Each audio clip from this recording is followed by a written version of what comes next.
It is 2:04 in the afternoon. Our subject slept 8 hours. 8. There's documentation. A sticky note on the desk says so, right next to coffee number 3. And yet look at them, melting over the keyboard like a candle with a deadline. This is not laziness. This is a crime scene. Something is stealing this person's energy in broad daylight. And tonight on Souls Explained, we're going to find out what. Because you know this mystery personally. You did everything right. You went to bed at a reasonable hour.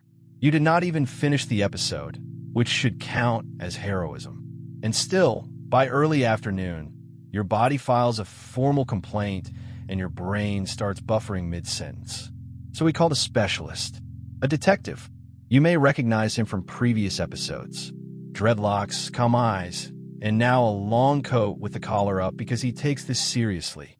He kneels by the desk, looks at the sticky note, looks at the coffee, and says the line that starts every good investigation.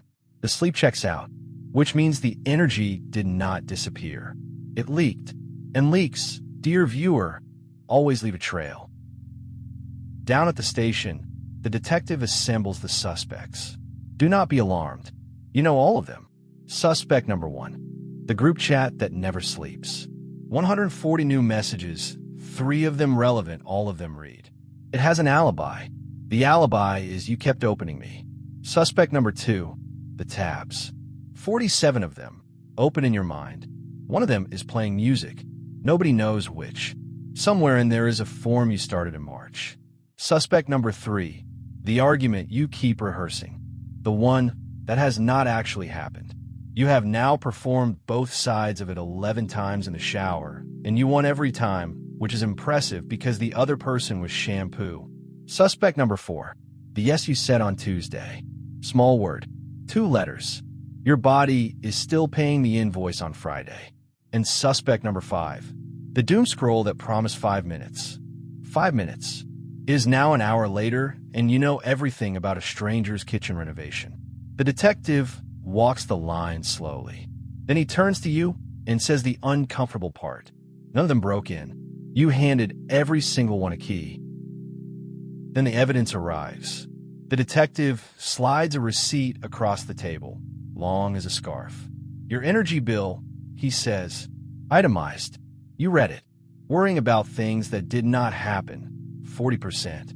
Replaying conversations, 25%. Managing other people's moods, 20%. And there at the bottom, in small print, actual living, 15%. 15%. That is the part of your energy that went to your life. The rest got billed to events that happened entirely inside your head, some of which are not scheduled to happen at all. And this is why 8 hours of sleep did not fix it. Sleep recharges the battery. It does not close the apps. You woke up at 100%, fully charged, ready for the day. And then 47 invisible processes started running before you even had breakfast. Tiredness, it turns out, is not always a sleep problem. It is very often a leak problem. And you cannot nap your way out of a leak. Believe me, our subject has tried. There is documentation of that too. The detective takes us to the lab. On the screen, a scan of your mind, glowing like a phone that is warm in your pocket for no reason. Look closer. Background apps. Old emails. Running. Unsaid things. Running. What if? Running since 2019. And one of them is still playing that music. Here is the truth of the case. Unfinished emotional business does not wait politely until you have time for it. It runs in the background all day, using battery like apps you never closed. Every conversation you did not have. Every no you swallowed. Every loop you left open. Still running. And if you are a sensitive person, lean in, because this next part is about you. Your antenna never fully powers down.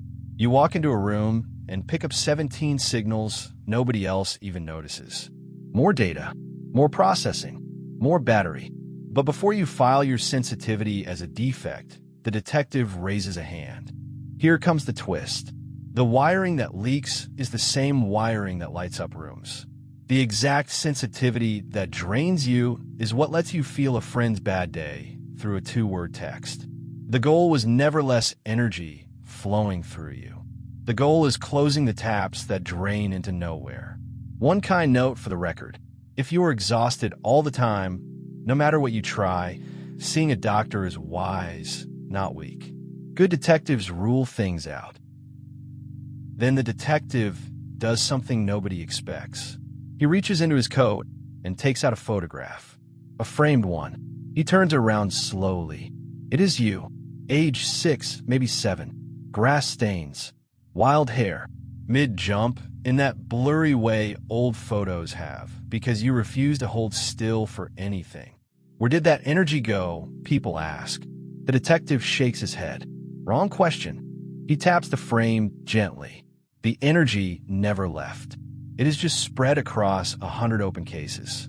The friendship you never got closure on. The dream you shelved and never officially canceled. The version of you that is still arguing in that shower. Each open case holds a little piece of you, like evidence in storage, waiting. That kid did not have more energy than you. That kid just had 0 open cases. Nothing running in the background. Everything got felt, finished, and filed by dinner. Close the cases, says the detective, and the energy does not come back. It comes home. So here is where our detective stops being mysterious and starts being useful. He wheels out the evidence board and pins up 4 tools. This, he says, is how we close cases. Tool 1, the evening tab, closing ritual. Before bed, write the 3 loops that are still open on paper. Not all of them. 3. Then say it out loud. Case closed for tonight. You're not solving them. You're telling your brain the file is safe on the desk, so it can stop guarding it while you sleep. Tool 2, the energy audit.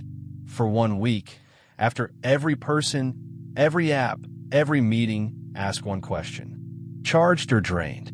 Do not judge. Just collect the data. By Friday, you will have a map of your leaks with names on it.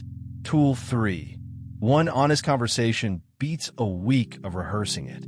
10 awkward minutes in real life cost less than 7 days of shower theater. Say the thing. Kindly, imperfectly, but out loud. And tool 4. Micro rest. 2 minutes of nothing between tasks. No phone, no planning, nothing. It sounds too small to matter, but it stops your battery from paying interest on every single task it borrows against. The case wraps at golden hour. Our subject is watering plants, which is what people in documentaries do when they're healed, and honestly, they earned it. The tabs are down to a reasonable 9. The group chat is on mute, and nobody died. So let us close the file properly. You were never lazy. You were leaking. There is a difference, and it matters. A plumber who finds a leak does not stand there judging the pipes. He does not say, "This is a bad pipe with poor discipline." He just fixes the leak, pats the pipe, and moves on. Be that plumber for yourself. Kind, curious, and holding a wrench instead of a verdict. Your energy is not gone. It is out there in 100 open cases with your name on them, waiting to come home. Close 1 this week. Just 1. See what returns. And if you want a partner in the investigation, someone who helps sensitive people find their leaks and their light, that is what we do at Chenzo Holistic Coaching. The address is in the description. Case closed. From head to heart. Hey, this is Chenzo. If this touches something in you, like this video and subscribe and share it with somebody who needs it. And if you want real help on your path, come to chenzoholisticcoaching.com. The link is below. With love.